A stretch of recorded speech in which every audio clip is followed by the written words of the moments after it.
السلام علیکم دوستو، تبلیغی فیکٹ وائس چینل کو سبسکرائب کریں اور سب سے پہلے نوٹیفیکیشن پانے کے لیے بیل آئیکن کو آن کریں۔ چلیے سنتے ہیں حضرت جی مولانا سعد صاحب کا یہ نیو بیان۔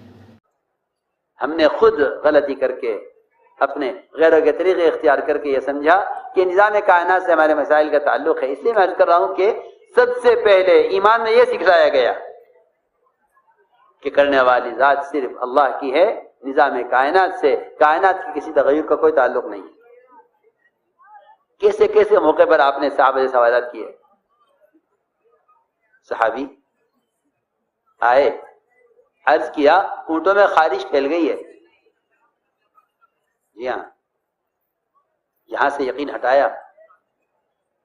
فرمایا کیسے پھیل گئی؟ کہ اے رسول اللہ ایک اونٹ کو ہوئی تھی پر سب کو ہو گئی۔ فرمایا اگر ایک سے سب کو ہوئی ہے تو پہلے کو کہاں سے ہوئی؟ یہ سوال کیا آپ نے یہ بتلانے کے لیے کہ نہیں، ہر چیز ہر بیماری اللہ کی طرف سے براہ راست آتی ہے۔ عبداللہ بن عمر رضی اللہ تعالی عنہما کوڑی کے مریض کے ساتھ ایک پلیٹ میں کھانا کھاتے تھے، جس کی انگلیوں کے زخم نظر آ رہے ہوتے تھے۔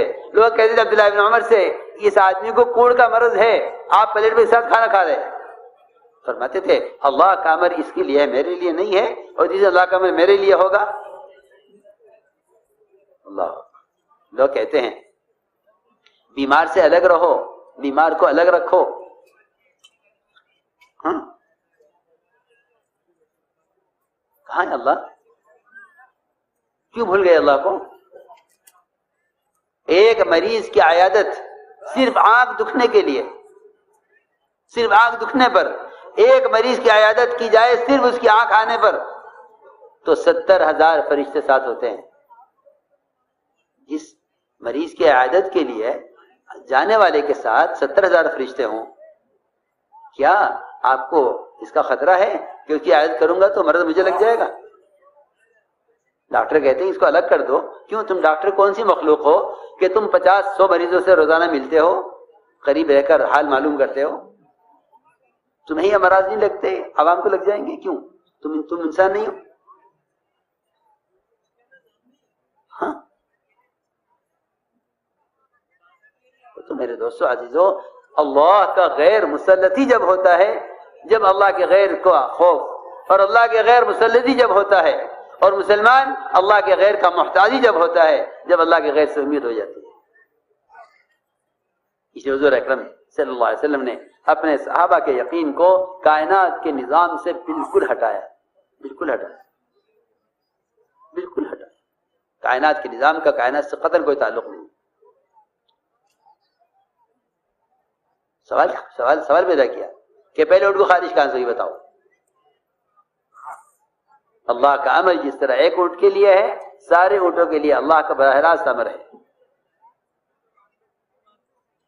بارش ہوئی حدیبیہ کی رات میں، فرمایا کہ تم میں سے بعض کافر ہو جائیں گے، بعض مومن۔ کیوں؟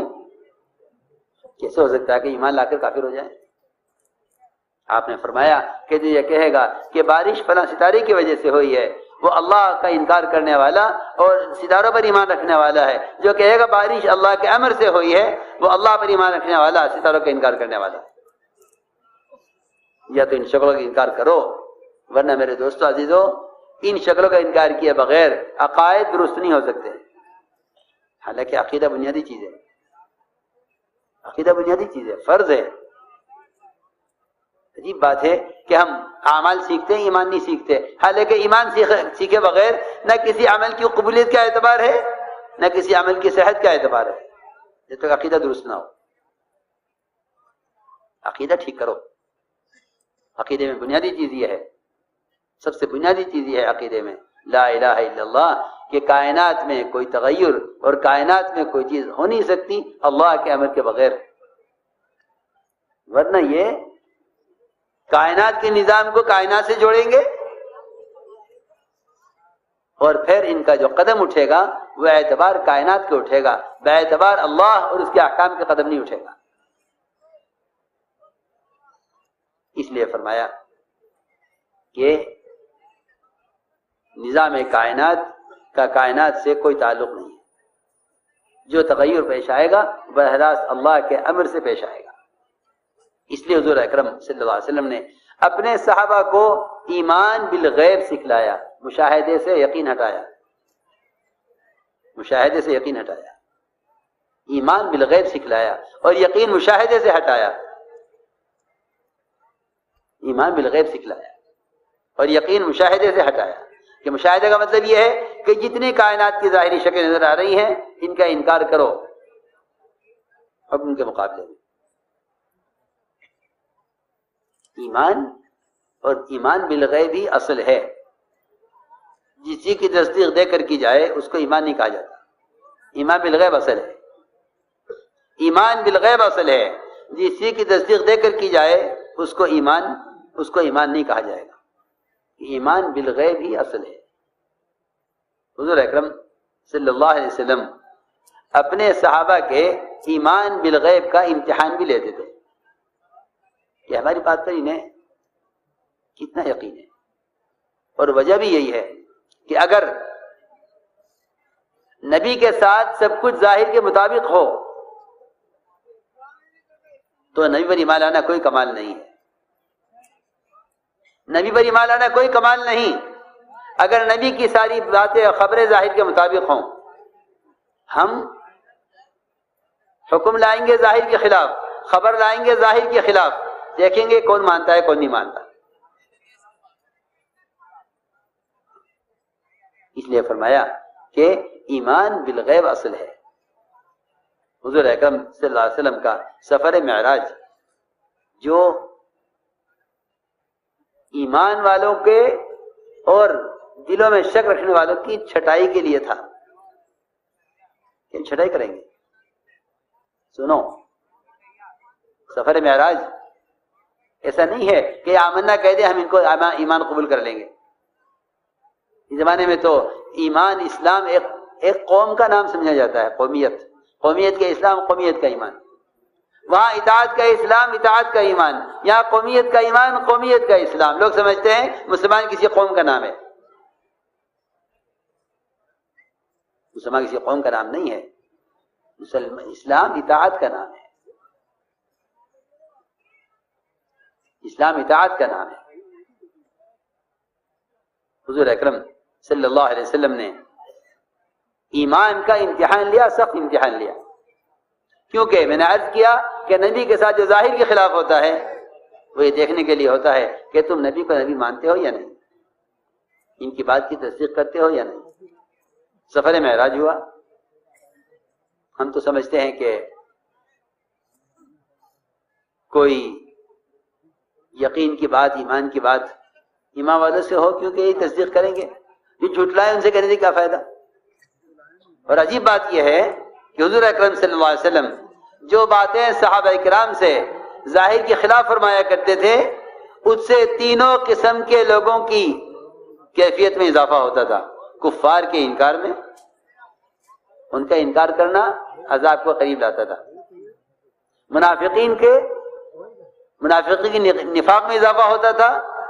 ان کے اور مسلمانوں کے درمیان فرق ہو جاتا تھا. اور مسلمانوں کے ایمان میں اضافہ ہوتا تھا. ان کے لیے اللہ تعالیٰ اپنے وعدے پورے کر دیا کرتے تھے. میری بات توجہ چاہتی ہے. چنانچہ معراج کے سفر کی خبر آپ نے ابو جہل کو پہلے کی. سب سے بڑا کذاب. جی ہاں، سب سے زیادہ آپ کی تصدیق کرنے والے ابو بکر. لوگ وہاں کے دوڑے ہوئے، ان کو خبر نہیں تھی. لوگ وہاں کے دوڑے ہوئے، ارے سنا تم نے وہ کیا کہہ رہے ہیں تمہارے ساتھی. آج کل لوگ کہتے ہیں بھائی ایسی باتوں کو جو ہماری عقل میں سمجھ میں آوے. لو اگر نبی کی خبر تمہاری عقل کے مطابق ہو تو موٹی سی بات ہے کہ شاہ عبد العزیز محدث دہلوی رحمۃ اللہ علیہ نے فتح العزیز میں روایت نقل کی ہے. اس روایت میں نقل کیا ہے کہ 100 عقل کے حصے اللہ نے پیدا کیے، جس میں سے ایک عقل کا حصہ ساری مخلوق پر تقسیم ہوا ہے اور 99 عقل کے حصے تنہا محمد صلی اللہ علیہ وسلم کو دیے گئے ہیں. تمہاری عقل ہے کیا؟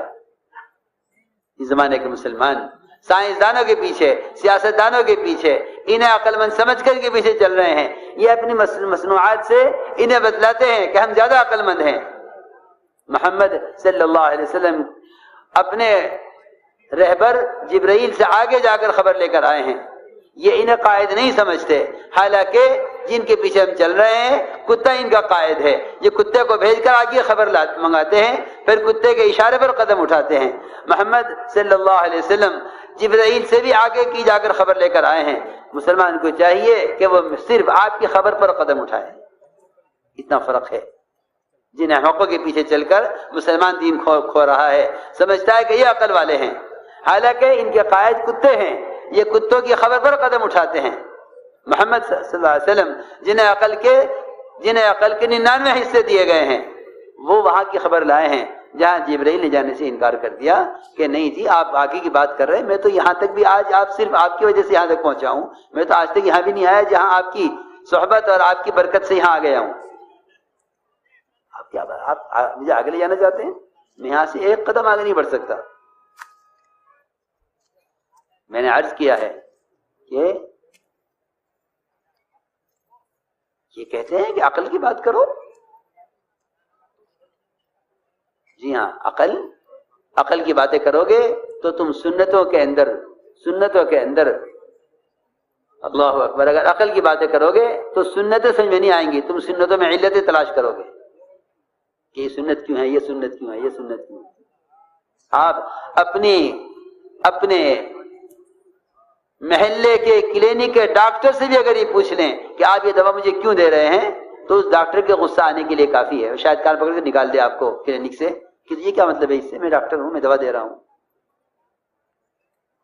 اور یہ سنتوں کے بارے میں کہتا ہے کہ اس سنت سے کیا فائدہ ہے، اس سنت عمل کیوں کریں.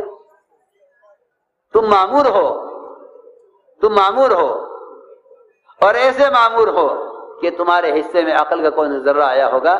یہ ایک عقل کے حصے کو ساری مخلوق پر تقسیم کرنے کا مطلب ہی یہی تھا کہ تم سب کے سب محمد صلی اللہ علیہ وسلم کے مقابلے میں معدوم العقل ہو. تمہاری عقل ختم ہو چکی ہے. تم اپنی عقل سے کسی بات کو مت لینا، ہر بات کو حکم سے لینا، ہر بات کو حکم سے لینا. تو میں نے عرض کیا کہ لوگ چاہتے ہیں کہ بھئی جو بات کی تصدیق کریں، بات کو قبول کریں، ان سے بات کی جائے.